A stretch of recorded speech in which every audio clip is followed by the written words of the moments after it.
नमस्कार मित्रांनो, आमच्या चॅनलवर नवीन असाल तर चॅनलला नक्की सबस्क्राईब करा, म्हणजे तुम्हाला मालिकेचे नवनवीन एपिसोड सर्वात अगोदर पाहायला मिळतील. तर तुला शिकवीन चांगलाच धडा या मालिकेच्या 19 डिसेंबरच्या भागात काय घडलंय आपण बघूया.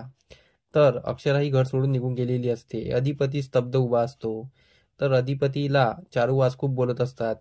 ते बोलतात की अधिपती, तू तुझ्या बायकोला घराच्या बाहेर काढलेला आहे आणि तू सर्वात मोठी चूक केली नाही. यासाठी मी तुला जन्मात कधीही माफ करणार नाही. तू या बाईसाठी स्वतःच्या बायकोला घरातून काढलेला आहे आणि ही बाई आता आपल्या दोघाला विकून खाणार आहे. तू बघूनच घे, आपल्या दोघाला पण घराच्या बाहेर काढणार आहे. या बाईचे नेचर तुला माहिती नाही आहे. तू फक्त या बाईचं ऐकतो आहे. तू आमचं कोणाचं ऐकत नाही आहे. पण मी तुझा बाप आहे आणि मी तुला सांगतो आहे की आताही वेळ गेलेली नाही आहे. तू अक्षराला जाऊन घेऊन ये आणि ते अक्षराला घरी आण, तर सर्व ठीक होईल.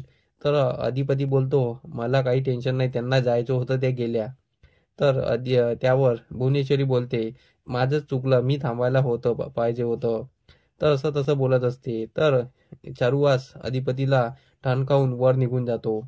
तर इकडे भुवनेश्वरी अधिपतीला म्हणते की तुम्ही काहीतरी बोला ना, आमची काही चुकी झाली का, आम्हीच निघून जायला पाहिजे होतं. तर अधिपती बोलतो, नाही, तुमची काही चुकी झालेली नाही, तुम्ही कुठे जायचं नाही. त्यांना जायचं होतं, त्या गेल्या आणि त्यांच्या वाचून माझं काही अडत नाही. तुमच्या वाचून माझं अडतंय आणि तुम्ही इथून जाऊ नका, असं तो बोलतो आणि तो वर निघून जातो.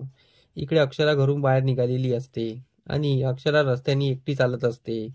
तिला काही भान नसते.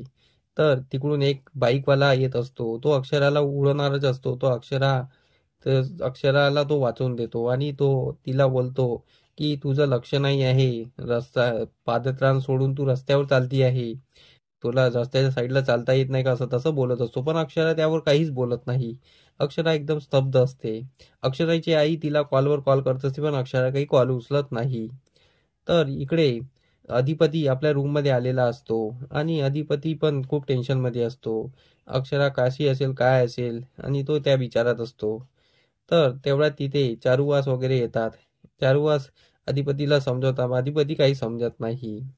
तर चारुवास आपल्या रूममध्ये चालले जातात आणि आजी पण चारुवासच्या रूममध्ये जाते आणि ती चारुवासशी बोलत असते की काहीतरी खाऊन घ्या. पण चारुवास बोलतात, नाही, माझ्या पोटात काही अन्न जाणार नाही. माझी मुलगी या घरातून निघून गेलेली आहे आणि त्या अधिपतीमुळे निघून गेलेली आहे आणि माझ्या पोटात अन्न जाणार नाही. तर तो असं तसं बोलत असतो. इकडे भुवनेश्वरी अधिपतीच्या रूममध्ये आलेली असते. भुवनेश्वरी अधिपतीला समजवत असते की आमची चुकी झाली, आम्हीच निघून जायला पाहिजे होतं. तुमच्या बायको आमच्यामुळे घर सोडून गेलेले आहे. आम्हाला याची खंत वाटत आहे. तो अधिपती तिला बोलतो, नाही, त्यांना जायचं होतं, त्या गेल्या आणि तुम्ही याची खंत वाटून घेऊ नका. काही झालेलं नाही आहे. मला तुमच्यामुळे बिनूर फरक पडतो. त्या गेल्या तरी मला काही फरक पडत नाही, असं अधिपती बोलत असतो. पण इकडे भुवनेश्वरी चांगली मजे घेत असते, कारण भुवनेश्वरीला चांगलं झालेलं असतं. इकडे दुर्गेने चंचेला कॉल केलेला असतो. ती चंचेला सर्व घडलेला प्रकार सांगते.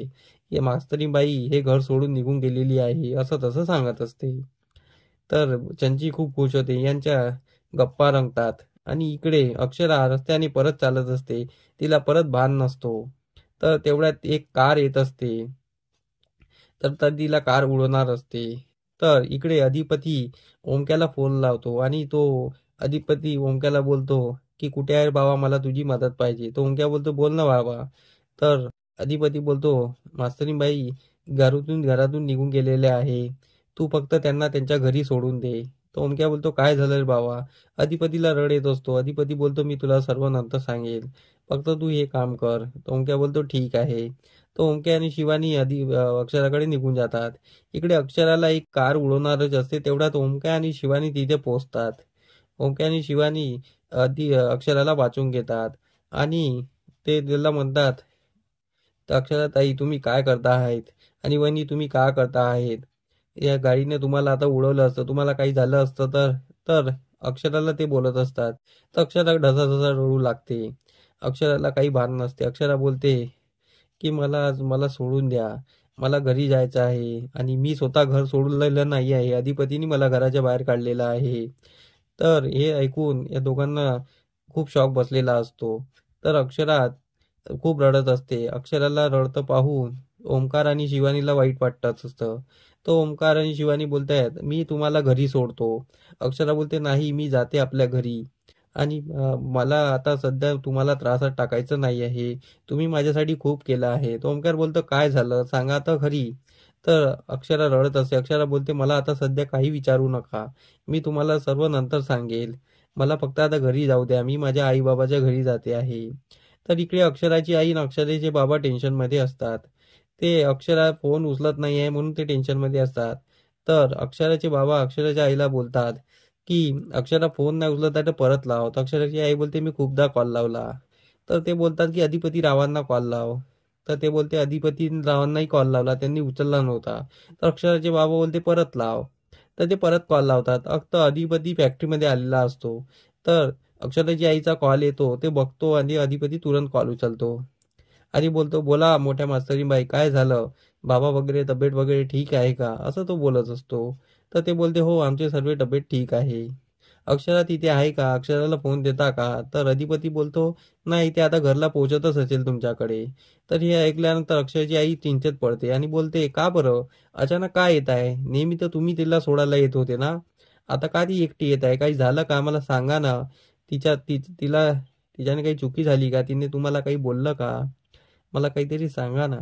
तर अधिपती बोलतो, नाही, असं काही नाही आहे, मला काम आहे, मी फोन ठेवता येतो. अधिपती कॉल कट करून देतो. अधिपती कॉल कट करून देतो. अक्षरा आई चिंतेत असते.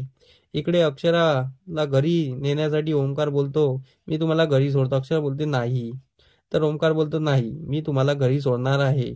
तर ओमकार ऑटो थांबवतो आणि अक्षराला ऑटोत बसवतो आणि त्यांनी ते तिघही घरी जायला निघतात.